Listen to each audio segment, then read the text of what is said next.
اللہ تعالیٰ جواب دیتے ہیں عما یتساءلون عن النبأ العظیم. یہ اسی سوال کا جواب ہو رہا ہے. کیا یہ واقعی جو ہے پوچھ رہے ہیں النبأ العظیم کے بارے میں؟ النبأ عربی میں کہتے ہیں خبر کو، لیکن عربی میں جو لفظ خبر ہے یہ بھی خبر کے معنی میں استعمال ہوتا ہے. اب نبأ اور خبر میں کیا فرق ہوگا؟ سب سے پہلے النبأ اعظم، مطلب یہ ہے کہ جو نبأ ہے وہ ایک بڑی خبر کو کہتے ہیں، ضروری خبر کو کہتے ہیں. جو نبأ لفظ ہے اس کو آپ خاص استعمال کرتے ہیں. مثال کے طور پہ دکان 10 بجے بند ہوگی نا تو یہ خبر ہے، نبأ نہیں ہے. لیکن اگر مثال کے طور پہ کوئی الیکشن جیت گیا ہے یا جنگ چھڑ گئی ہے یا کچھ بڑا ہوا ہے، اور اسی طرح یہ قرآن مجید میں استعمال ہوئی. یہ پہلا ڈفرینس ہے نبأ اور خبر میں. اور دوسری بات تو یہ ہے نبأ میں لازماً کوئی نہ کوئی فائدہ ہوتا ہے، اور یہ ری ایکشن بھی ڈیمانڈ کرتی ہے، کوئی ایکشن بھی ہونا چاہیے اس میں. مثال کے طور پر یہ کوئی ایسی خبر نہیں ہوتی آپ کہتے ہو ہاں اچھا ہے اور آپ بیٹھے رہتے ہو. مثال کے طور پہ آگ لگ گئی ہے، یہ ایک نبأ ہے، اور اب یہ آپ سے ڈیمانڈ کیا کر رہی ہے کہ آپ یہاں سے باہر نکلیں، دوسروں کو بھی بتائیں. یہ نبأ اور خبر میں ایک اور ڈفرینس ہے. جب بھی اللہ تعالیٰ کے جہاں کے بارے میں بات کرتے ہیں یا قیامت کی بات کرتے ہیں ایز اے نبأ، تو وہ اس کی ٹینجیبل نیچر کے بارے میں بات کر رہے ہیں. آپ کو پتہ ہے کہ دوسرے مذاہب بھی ہیں جو سمجھتے ہیں جو قیامت ہے نا وہ کس طرح کی روحانی انٹینجیبل کائنڈ آف چیز ہے. لیکن آپ دیکھیں صرف نبأ استعمال کرنے سے ہمیں یہ پتہ لگ رہا ہے یہ حقیقت میں ہو کے رہے گی، ایک جگہ پہ ہوگی، ایک وقت پہ ہوگی. یہ ہے عن النبأ العظیم. کہ یہ واقعی پوچھ رہے ہیں اس بڑی خبر کے بارے میں. اب دیکھیں نبأ میں بھی ایک بڑا پن آ رہا ہے، لیکن اللہ تعالیٰ نے عظیم لفظ بھی ساتھ استعمال کیا ایز اے صفہ کے طور پہ. یہ اس کی صفت ہے، نبأ بڑی عظیم خبر. کیا یہ واقعی سچ ہے کہ ایک دوسرے سے پوچھ رہے ہیں اس اتنی بڑی حقیقت کے بارے میں، ایک دوسرے سے پوچھ رہے ہیں؟ بجائے یہ ہوتا ہے کہ وہ کچھ ایکشن لیتے یہ اوپر سے مذاق اڑا رہے ہیں. اور پھر اللہ تعالیٰ ایک اور ریٹوریکل سوال کرتے ہیں الذی ہم فیہ مختلفون. الذی جو ہے اس کو آپ عربی میں کہتے ہیں اس میں موصول، ٹھیک ہے، ریلیٹیو پروناؤن. اور ہم فیہ مختلفون جو ہے گرامر میں اس کو کہتے ہیں صلۃ الموصول. اور یہ سب کا سب جو ہے نا یہ صفت چل رہی ہے اس نبأ کی. جو جتنی بھی پوری آیت ہے، آیت نمبر 3، یہ پوری کی پوری ایک صفت ہے، ایک ایڈجیکٹیو ہے النبأ کی. اس کی پہلی جو صفت تھی وہ عظیم تھی، اور پھر اس کے بارے میں الذی ہم فیہ مختلفون ہے. اب اس کا جو ترجمہ عام ترجمہ ہے وہ یہ ہے کہ اس کے بارے میں جس میں یہ خود ایک دوسرے میں یا ایک دوسرے کے ساتھ اختلاف کر رہے ہیں، اس کے بارے میں یہ ایسا معاملہ ہے جس میں ایک دوسرے سے اختلاف کر رہے ہیں. لیکن اب غور کریں اس آیت کے اوپر جس طرح سے بیان ہوئی ہے، یہ اسمیہ فارم میں آئی ہے. اب اس کا فائدہ ہمیں یہ ملتا ہے، اس سے ہم یہ اخذ کرتے ہیں کہ یہ کوئی ایسا معاملہ ہے جو یہ ہمیشہ سے کرتے آ رہے ہیں. یہ جو اختلاف ہے، مثال کے طور پر اللہ تعالیٰ فرما رہے ہیں قرآن مجید میں یہ نہیں آ رہا الذی ہم فیہ یختلفون، الذی ہم فیہ مختلفون آ رہا ہے. یہ اسم الفاعل اسے بولتے ہیں، اسم ہے یہ. ناؤن استعمال کرنا، اسم استعمال کرنے سے مراد یہ ہے کہ جو چیز چل رہی ہو، رک نہ رہی ہو. اور یہاں پہ فیہ کا استعمال جو ایک پرپوزیشن ہے یہ درمیان میں لائی گئی، ہم اور مختلفون کے درمیان. اللہ تعالیٰ بجائے یہ فرمانے کے الذی ہم مختلفون فیہ کہنے کے، اللہ تعالیٰ فیہ کو پہلے لاتے ہیں، الذی ہم فیہ مختلفون. اس سے کیا پیدا ہوتا ہے؟ اس سے جو ہے تاکید آتی ہے، شوق آتا ہے. کیا یہ واقعی اس چیز کے بارے میں اختلاف کر رہے ہیں؟ اب آتے ہیں لفظ اختلاف پہ، تھوڑی سی بات کرتے ہیں انشاءاللہ، پھر ہم آگے چلتے ہیں.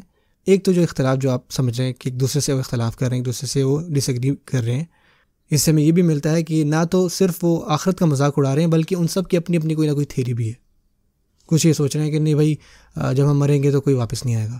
کچھ یہ سوچ رہے ہیں کہ ہم سارے جو ہیں وہ جنت میں جائیں گے.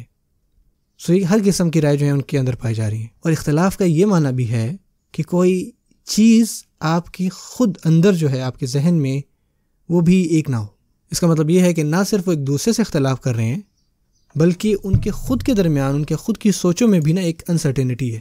ان کو یقین نہیں ہے، کبھی وہ یہ سوچ رہے ہیں کبھی وہ سوچ رہے ہیں، وہ شور نہیں ہے.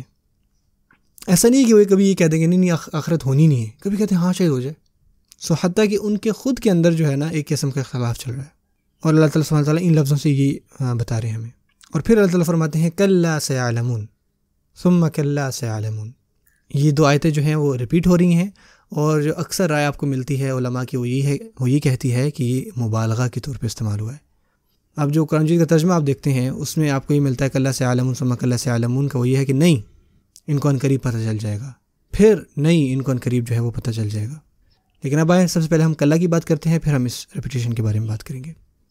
یہ جو کلا لفظ ہے امام سیبوی کے مطابق جو بہت بڑے نحویون رہے ہیں اور باقی جو گرامر والے ہیں ان کے مطابق ان کا یہ ماننا تھا کہ اس کا معنی ہے کسی چیز کا رد کرنا یا سٹاپ کرنا کسی چیز کو. یعنی کوئی بھی آپ بات کرے رک جاؤ تمہیں لگ جائے گا پتہ عنقریب، یعنی آپ اس معنی میں اس کو لیتے ہو. یہ ایک رائے ہے کہ کلا کا کیا معنی ہو سکتا ہے. اور ایک اور رائے جو کہ اسٹرانگر ہے اگر آپ اس آیت کے اوپر غور کریں، وہ یہ ڈیپینڈ کرتا ہے کہ کلا استعمال دراصل کہاں ہوا ہے. اگر آپ کہتے ہیں کلا اور آپ ایک پاز لیتے ہیں، رکتے ہیں، اور آپ کہتے ہیں سیعلمون، تو اس کا معنی کچھ اور ہوگا، اور اگر آپ کہتے ہیں کلا سیعلمون اور رکتے نہیں ہیں تو اس کا معنی کچھ اور ہوگا۔ سو اگر آپ کہتے ہیں کلا اور آپ رکتے ہیں تو اس کا معنی جو گرامر والے ہیں وہ یہ کہتے ہیں کہ آپ کلا پہ رکیں اور سیعلمون کہیں، تاکہ آپ وہ رکنے والا معنی جو ہے وہ کر سکیں۔ اپنی نانسنس کو روکو، تم سب جو ہے وہ چپ ہو جاؤ، یہ جو تم بات کر رہی ہو سب نانسنس ہے، وہ لوگ عنقریب جان جائیں گے۔ اور دوسرا جہاں پہ آپ نہیں رکتے، اور جو کہ اس آیت میں بھی واضح ہے، کلا سیعلمون ایک ساتھ بولتے ہو، یہاں پہ جو وقف کوئی نہیں ہے، تو جو کلا کا یہاں پہ معنی ہے وہ یہ ہوگا حقاً، کوئی شک نہیں تم عنقریب جان جاؤ گے۔ سو جو یہ بات ہے، جو لغت میں بات ہوتی ہے جنرلی اور کلاسیکلی بھی، کوئی چیز آپ ریپیٹ کر رہے ہو تو اس میں غصہ عام طور پہ بھی ایسا ہوتا ہے، آپ بار بار کوئی ریپیٹ کر رہے ہو تو یہ ساری چیزیں ہوتی ہیں اس میں۔ اور جو دوسری رایت ہے جو اکثر مفسرون نے اس رائے کو سمجھا ہے، ایز فار ایز جو قرآن مجید کی وارننگز ہیں نا، ان کی ہم بات کریں، وہ بیسکلی دو بڑی چیزوں کی ہیں۔ ایک قیامت کے بارے میں، جتنی بھی بڑے ایونٹس ہیں نا وہ قیامت کے ارد گھوم رہے ہیں، اور جو دوسری چیز ہے وہ ہے جہنم، ایک چیز سے دوسری طرف۔ سو جو بڑی خبریں، جو بڑی وارننگز اللہ تعالیٰ دے رہے ہیں وہ ایک قیامت کے بارے میں اور ایک جہنم کے بارے میں۔ آپ دیکھیں قرآن مجید بہت ساری ڈسکرپشن جو ہے وہ آپ کو قیامت کے بارے میں ملے گی، اور بہت ساری ڈسکرپشن قرآن مجید میں آپ کو جہنم کے بارے میں ملے گی قرآن مجید میں۔ سو یہ مفسرون کے درمیان مانا جاتا ہے کہ جو پہلی آیت ہے نا کلا سیعلمون، تم لوگ جان جاؤ گے جب قیامت ہوگی، اور جو دوسری ہے ثم کلا سیعلمون، اور جب قیامت ہو جائے گی تو تم لوگ جان جاؤ گے کہ جہنم کیا ہے۔ سب سے پہلے جب تمہیں احساس ہوگا نا اس چیز کا، وہ تب ہوگا جب تم قیامت کو اپنی آنکھوں سے دیکھو گے، اور دوسری دفعہ جب تم جہنم دیکھو گے۔ یہ وہ جو جگہیں ہیں جب تمہیں واقعی پتہ لگے گا۔ سو اگین یہ تفسیر ہے بیسکلی کہ یہ ان دو آیتوں کی یہاں پہ ریپیٹیشن، بار بار دو آیتیں کیوں آئی ہیں۔